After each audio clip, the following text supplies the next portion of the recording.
Hello everyone, हम एक question discuss करते हैं। क्लास 12 मैथ्स का काफ़ी इंपॉर्टेंट क्वेश्चन है। इवन ये सीबीएसई 2019 में क्वेश्चन आया भी हुआ है।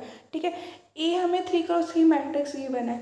नाउ अब हमें क्या करना है, ए इनवर्स निकालना है। ठीक है, और फिर कुछ इक्वेशंस हमें गिवन है, उसको हमें सोल्व करना है। ठीक है, अब मैं एक बात बोले जा रही हूँ बार बार कि ना जो है कि अगर इन्वर्स हमारे सिलेबस में है तो डेफिनेटली इन्वर्स पे क्वेश्चन आएगा ही आएगा। मतलब कुछ होता है ना कि शायद 99% आता है, 99% नहीं 100% आएगा इनकेस इन्वर्स सिलेबस में है तो। ठीक है, ठीक है। तो अब देखो, इसमें इन्वर्स निकालना है। इन्वर्स क्या होता है, बेसिकली 1/, में ए का डिटर्मिनेंट इंटू में एडजॉइंट ऑफ ए। ठीक है, अब कई बार क्वेश्चन में एक आधे नंबर में क्वेश्चन आ सकता है कि बताओ कि इसका इन्वर्स एग्जिस्ट करेगा या नहीं करेगा। तो इन केस देखो, मतलब मैं नॉर्मल दूसरे क्वेश्चन की बात करूँ, लेकिन यहाँ पे ये क्वेश्चन पता नहीं 5 नंबर में आएगा या 6 नंबर में आएगा। तो यहाँ पर तो डेफिनेटली एग्जिस्ट करेगा, क्योंकि यहाँ पर नहीं तो ए इन्वर्स एग्जिस्ट करके हमारे को 6 नंबर थोड़ी मिलेंगे। ठीक है, तो अगर डिटर्मिनेंट 0 के इक्वल आ गया बाई चांस, तो डिनोमिनेटर में 0 हो गया, डिनोमिनेटर में 0 हो गया, तो हमारी जो टर्म आएगी that will be not defined, मतलब वो डिफाइन नहीं होगी ना टर्म। ठीक है, तो फिर मतलब अगर हमारा चेक कर लो कि डिटर्मिनेंट अगर नॉन जीरो आ रहा है तो यस हमारा इनवर्स उस मैट्रिक्स का एग्जिस्ट करेगा, अदरवाइज इट विल नो। ठीक है, तो देखो ए इनवर्स किसके इक्वल होता है, 1/, में ए का डिटर्मिनेंट इंटू में एडजॉइंट ऑफ ए। ठीक है, ए का डिटर्मिनेंट दैट मीन्स कि ए का डिटर्मिनेंट निकाल लेते हैं पहले हम। तो 2 इंटू में क्या होगा, 2 इंटू में -4 1 -2, पीछे शोर आ रहा है, इसको इग्नोर करना। 3 1 -4 -2 प्लस में 5। शांति से आराम से एक एक स्टेप करना, क्योंकि एग्जाम में इतना टाइम होता है कि आप इजीली सोल्व कर सकते हैं। दिस विल बी 2 इंटू में -4 इंटू में क्या होगा, -4 -4 प्लस 4, सॉरी माइनस और -4 हो जाएगा ना। प्लस में 3 इंटू में क्या होगा, -6, माइनस में क्या होगा, प्लस में क्या होगा 4। ठीक है, प्लस में 5 इंटू में क्या होगा,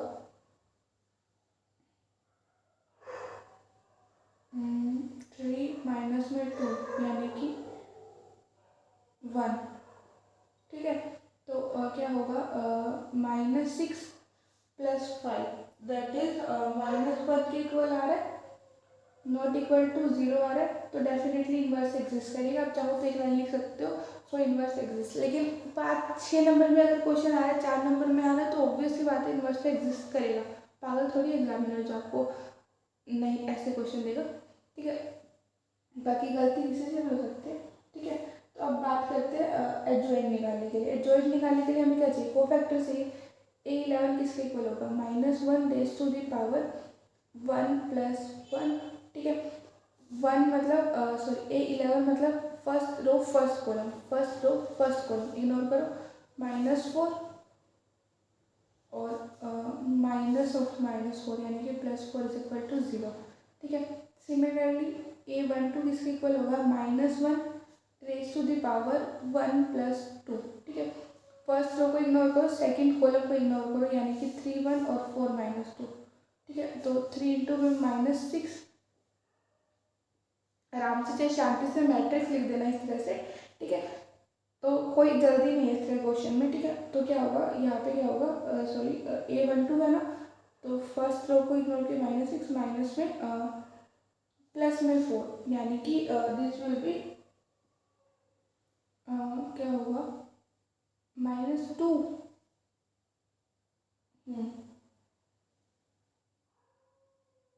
माइनस साइन बाहर है।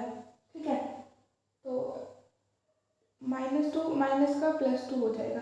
ठीक है, सिमिलरली A13 ये सब मैंने नोट डाउन किए हुए हैं, तो मैं डायरेक्ट लिख देती हूँ। ठीक है, आप आराम से निकाल लेना। ठीक है, और ऐसे ना टर्म बाय टर्म निकालना, मतलब जैसे मैंने यहाँ पे तो पेज बचाने के लिए, क्योंकि मैं रफली आपको बता रही हूँ, मैंने A12 यहाँ पे लिखने लगा, फिर मैंने कहा नहीं छोड़ इस बात को, कि मतलब ताकि एग्जामिनर को क्लियर दिखे। ठीक है, चाहो तो वो मैट्रिक्स लिख के भी दिखा देना कि हाँ -1 इंटू में ये जो पूरी मैट्रिक्स होगी सिमिलरली दैट, ठीक है। तो A13 की वैल्यू आएगी 1, ठीक है।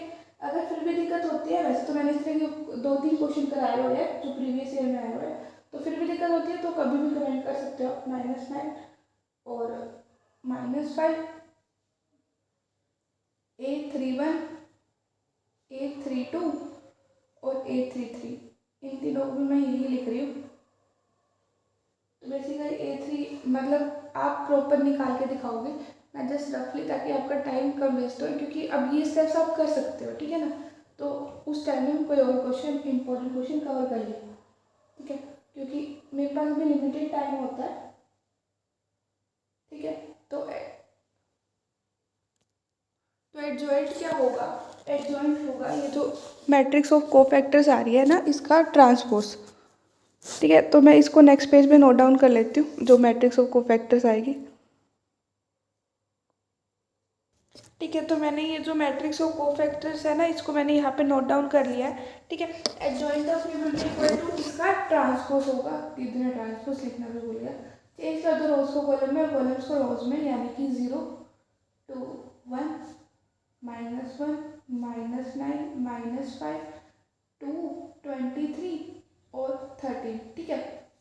तो ए इनवर्स क्या होगा, 1/, में ए का डिटर्मिनेंट और इनटू में ये पूरी मैट्रिक्स, ठीक है। आप नोट डाउन कर सकते हो, ठीक है। ए का डिटर्मिनेंट दैट इज -1 आए, पूरी उसको -1 से मल्टीप्लाई कर देना, या फिर जहाँ पे पॉजिटिव साइन वहाँ पे नेगेटिव कर देना, जहाँ पे नेगेटिव वो पॉजिटिव कर देना, वो तो आप ऑब्वियस आप कर सकते हो, ठीक है। तो ए इनवर्स की वैल्यू मैं लिख देती हूँ, फाइनल वैल्यू क्या होगी, ए इनवर्स फाइनल वैल्यू होगी, क्योंकि मेरे को लिखना इसलिए बेटर, वैसे तो मैं ना लिखती, लेकिन फर्दर हमें इक्वेशन सोल्व करनी है ना।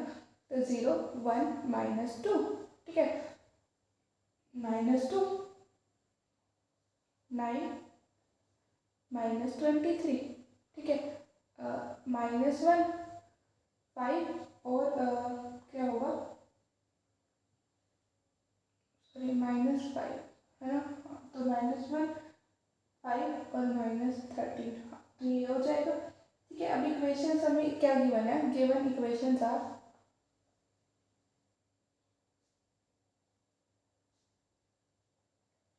कौन कौन सी इक्वेशन हमें गिवन है, वन इज 2x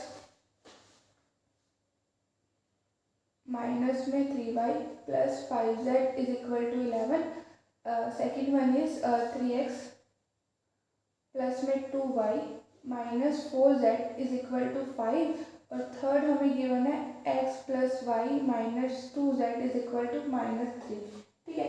तो क्या होता है, इन इक्वेशंस को हम ax is equal to B की फॉर्म में रिप्रेजेंट कर सकते हैं, जहाँ पे देखो यहाँ पे मतलब एक्स वाई जेड का जो कोफिशिएंट है वो एक इक्वल होगा, तो देख लेना 2 -3 और 5, यही हमें क्वेश्चन में गिवन है। नेक्स्ट इज 3 2 और -4, यही हमें क्वेश्चन में गिवन है। नेक्स्ट इज 1 1 और -2, यही हमें क्वेश्चन में गिवन है, ठीक है।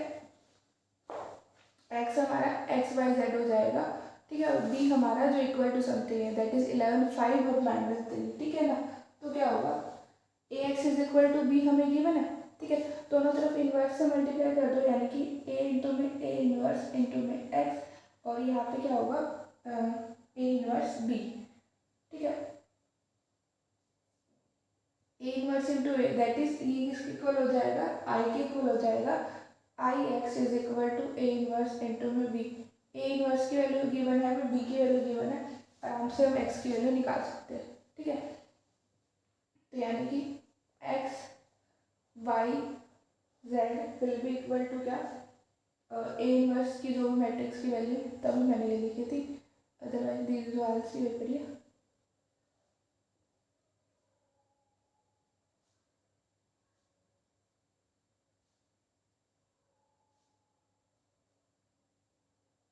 ठीक है, और बी हमारा क्या था, इक्वल टू वाली टर्म्स, यानी कि 11 5 और -3,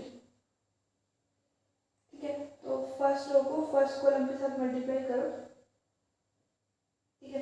तो दैट विल बी 0 0 इंटू में -0 इंटू में +5, सॉरी यहाँ पे 11 -5 +5 क्वेश्चन है,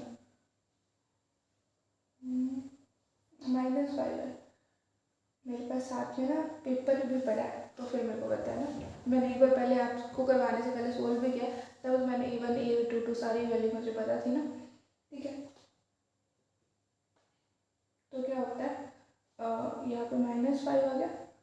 हाँ, तो अब हमें क्या करना है, फर्स्ट रो को फर्स्ट कॉलम के साथ, यानी कि -5 और प्लस में 6 हो जाएगा। ठीक है, और -22 प्लस में 9 5 -45 और 23 3 69 बनना चाहिए, और 69 में ठीक है प्लस का 69। ये तो ऑब्वियस सी बात है, आप सोल्व कर सकते हो। फिर भी दीदी बोल रहे हो आप, ऑब्वियस सी बात है, लेकिन फिर भी अगर कोई दिक्कत आती है तो आप कमेंट कर सकते हो कि दीदी इस पार्ट में मुझे इशू है। 13 3 39। ठीक है, तो यहाँ से हमें 1 मिल रहा है।